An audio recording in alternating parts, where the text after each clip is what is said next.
बिस्मिल्लाहिर्रहमानिर्रहीम। आज हम डिस्कस करने जा रहे हैं लैब इक्विपमेंट में जिनमें जो main most commonly use oscilloscope, digital multimeter, function generator and power supply, कि हम इनको किस तरह यूज़ कर सकते हैं और इनमें इनके क्या क्या मेन फंक्शंस हैं और उनके कुछ बेसिक से पैरामीटर। फर्स्ट ऑफ ऑल आपकी ऑसिलोस्कोप है। ऑसिलोस्कोप में आपके इसको हम CRT भी कहते हैं, कैथोड रे ऑसिलोस्कोप। इसका बेसिक प्रिंसिपल क्या है कि जो आपका एक इलेक्ट्रॉन बीम है वो मूव करती है और उस इलेक्ट्रॉन बीम की डिफ्लेक्शन की वजह से आपका सिग्नल जो है वो ट्रेस आउट होता है। तो बेसिकली ऑसिलोस्कोप का क्या काम है कि ये एक ऐसी ग्राफिकल आपकी जो डिवाइस है जो कि आपको प्रोवाइड करती है ग्राफिकल फॉर्म में आउटपुट। अगर आपने वोल्टेज करंट की वेव फॉर्म अगर आपने देखनी है तो आप इसको ऑसिलोस्कोप पर चेकआउट कर सकते हैं। तो इसकी फास्फोरस टाइप की स्क्रीन होती है जिस पे एक इलेक्ट्रॉन बीम आपकी हिट करती है। उस इलेक्ट्रॉन बीम की ट्रेसिंग की वजह से आपका जो सिग्नल है वहाँ ऑसिलोस्कोप पर ट्रेस आउट होता है। सो आपकी ऑसिलोस्कोप में डिजिटल टाइप की ऑसिलोस्कोप भी हैं, एनालॉग टाइप की भी हैं। ये आपकी एनालॉग टाइप की ऑसिलोस्कोप है और डिजिटल टाइप में इनमें क्या एक एक्स्ट्रा फीचर ये भी है डिजिटल में है कि आपका जो डाटा है जो आपने वेव फॉर्म में है उसको आप स्टोर भी कर सकते हैं। सो एनालॉग स्टोरेज ऑसिलोस्कोप है उसमें भी डाटा की कुछ एक स्टोरिंग कैपेसिटी है, लेकिन कुछ लिमिट्स हैं और कुछ फीचर आपके लिमिटेड से हैं। बट डिजिटल ऑसिलोस्कोप में आपके जो आपका एनालॉग सिग्नल होता है वो एनालॉग टू डिजिटल में कन्वर्ट होता है और आपको आउटपुट डिजिटल फॉर्म में भी डिस्प्ले में आ सकते हैं, कुछ पैरामीटर्स आपके हैं। इसी तरह आपके उसके बाद है फंक्शन जनरेटर। फंक्शन जनरेटर आपका ही ऐसी इलेक्ट्रॉनिक डिवाइस है जिससे आप sine wave, cosine wave, rectangular wave, triangle wave, जिस टाइप की वेव फॉर्म आपको चाहिए उनकी डिफरेंट टाइप की फ्रीक्वेंसीज और उनका जो एम्पलीट्यूड लेवल है वो आप जनरेट कर सकते हैं। मीन्स कि अगर आपने फ्रीक्वेंसी हर्ट्ज से लेकर kilo hertz, mega hertz, giga hertz तक जनरेट करनी है तो आप एक्सटर्नली फंक्शन जनरेटर से उसको जनरेट कर सकते हैं। उसके अलावा डिफरेंट टाइप्स की वेव फॉर्म अगर आपको चाहिए तो वो भी आप फंक्शन जनरेटर से उनको जनरेट कर सकते हैं। Next one is important tool है आपका डिजिटल मल्टीमीटर, जिसको हम DMM। ये मेन आपका टूल जो है इसका नॉर्मली इस पर इलेक्ट्रिकल वैल्यूज़ भी आप चेकआउट कर सकते हैं जिनमें वोल्टेजेस, करंट एंड रेजिस्टेंस हैं। और उसके बाद आप इलेक्ट्रॉनिक्स वैल्यू भी या इलेक्ट्रॉनिक कंपोनेंट्स हैं like DC voltage, DC current, resistance, capacitance, inductance, diode check कर सकते हैं, ट्रांजिस्टर चेक कर सकते हैं। मीन्स के डिफरेंट कंपोनेंट्स भी आप इस पर चेकआउट कर सकते हैं। जो मोस्ट कॉमनली आप DMM से या डिजिटल मल्टीमीटर चेक करते हैं वो आपका करंट है। वो इन केस आपका AC भी हो सकता है, DC भी हो सकते हैं। आपके वोल्टेजेस हैं AC और DC वोल्टेजेस, और रेजिस्टेंस आपकी जो कि यूनिवर्सल होती है।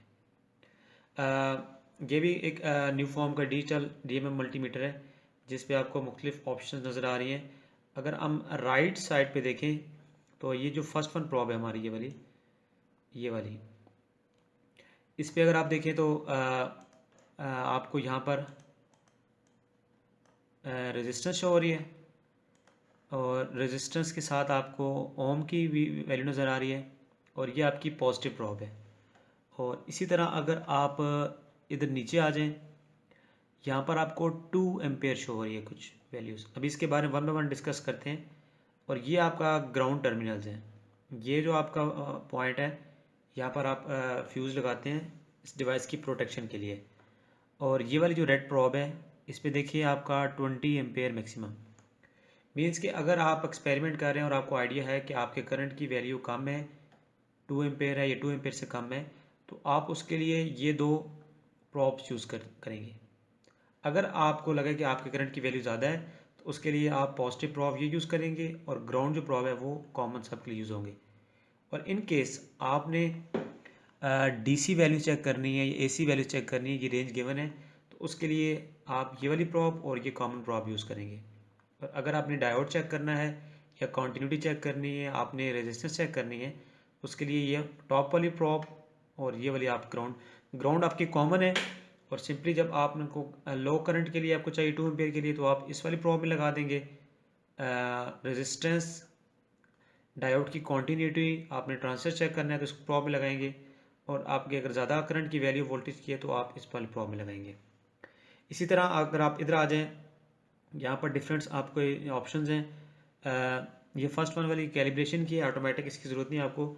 और ये अप एरो साइन और डाउन एरो साइन, ये जो आपने वैल्यूज़ यहाँ पर सेलेक्ट करनी है, चेंजेस करनी है, तो उससे आप कर सकते हैं। एक शिफ्ट वाली ऑप्शन यहाँ गिवन है। शिफ्ट वाले ऑप्शन से ये है कि अगर आपने इसकी रेंज चेंज करनी है तो शिफ्ट दबा के आप वो उसको चेंज कर सकते हैं। नेक्स्ट वन इस मैक्सिमम और मिनिमम वैल्यू।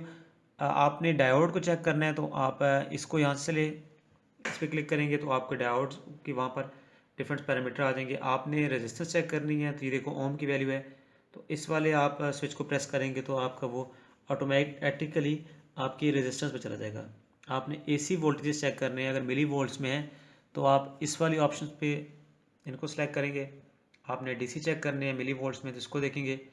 इसी तरह आपने डीसी करंट अगर चेक करना है, अगर 20 एम्पेयर की रेंज में है तो आपने इसको इस पॉजिटिव प्रोब को इसमें लगाया होगा और ग्राउंड वाली आपकी कॉमन होगी, तो आप इस ऑप्शन को सिलेक्ट करेंगे।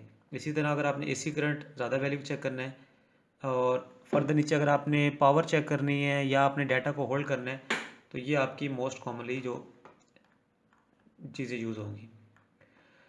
उसके बाद आपकी है DC power supply. DC power supply आपकी नॉर्मली जिस पे आपकी डीसी आउटपुट वोल्टेज मिलते हैं और कुछ डीसी करंट्स होगा जो कि आपका फिक्स। तो ये वाली जो आपकी पावर सप्लाई है इसमें नॉर्मली 375 वाट मैक्सिमम वैल्यू है, आप इसे अचीव कर सकते हैं।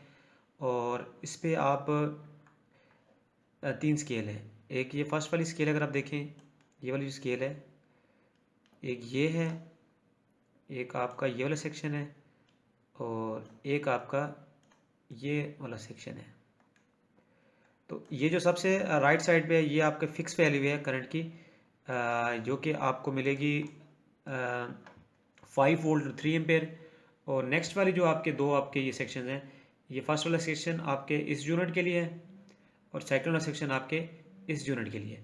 तो सेम इस तरह जब आपने ये यूनिट यूज़ करना है। अच्छा, उससे पहले जब आप इसको यूज़ कर रहे हैं तो सबसे पहले आपने देखना है कि आपकी जो सेंटर में आपके 2 बटन्स लगे हुए हैं सीरीज़ और पैरेलल वाले, ये आपके नॉर्मली आपके आउटर साइड पे हों।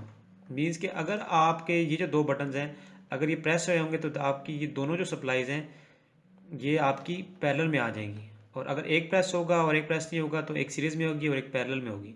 सो जब आपने फर्स्ट ऑफ ऑल इस सप्लाई को यूज़ करना है तो आपने ये नॉर्मली चेक कर लेना है कि ये दोनों बटन आपके आउटवर्ड होंगे, तो आपकी ये इंडिपेंडेंट सप्लाई यूज़ होंगी, यानी इसकी अपनी स्केल होगी और इसकी अपनी स्केल होगी। देन उसके बाद अगर आपने ये वाले ऑप्शन यूज़ कर रही हैं, पॉजिटिव प्रॉप और नेगेटिव प्रॉप को आपने लगाया, सर्किट में आपने इसको इन कर दिया।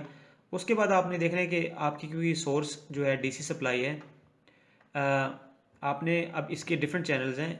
अब ऊपर वाले देखें, इस पर मेंशन भी है कि मास्टर और स्लेव है। अगर आप मास्टर स्लेव वाले इस ऑप्शन में आते हैं तो ये वाली जो आपका सोर्स है राइट साइड पे, ये आपके डिपेंड करेगी लेफ़्ट वाली सोर्स पे, यानी चैनल आपके डिफरेंट चैनल का नाम इसमें दे दिया है। सो अगर आपने एक चैनल सेलेक्ट किया है तो सबसे पहले आपने देखना है कि करंट की कुछ वैल्यू आपकी यहाँ पर शो हो रही हो। वो किस तरह होगा कि जब आप इसको ऑन करेंगे अगर करंट की वैल्यू 0 होगी तो ये जो सी है कांस्टेंट करंट की वैल्यू है, ये वाली इंडिकेटर आपका ऑन होगा और सी वाला कांस्टेंट वोल्टेज वाला इंडिकेटर आपका ऑन नहीं होगा। जैसे इसमें देख लेंगे सी वाला ऑन है, तो जब आप थोड़ा सा करंट इसको अप्लाई करेंगे तो ये रेड से आपका ग्रीन में आ जाएगा। सो देन जब आप फिर वोल्टेजेस की वैल्यू चेंज करेंगे, अगर आपने करंट की वैल्यू 0 की हुई है तो आप वोल्टेज की वैल्यू बेशक मैक्सिमाइज़ कर दें, लेकिन वो वोल्टेज आगे प्रोवाइड नहीं होंगी।